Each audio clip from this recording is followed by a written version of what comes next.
In this tutorial, I am going to show you how to set your TikTok account to private. While many users strive to expand their social media presence, maintaining privacy is equally important to some. On TikTok, switching to a private account provides control over who can view your content and interact with you.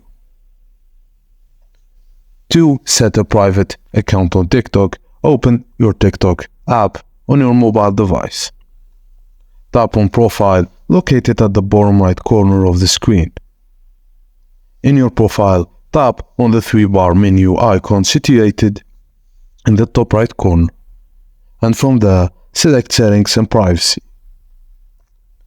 Within Settings and Privacy, choose Privacy and locate the option for Private Account and toggle it on. Once enabled, your TikTok account will be set to private, and only approved followers can view your content and interact with you. As simple as that. Thank you for watching, and please don't forget to like and subscribe for more.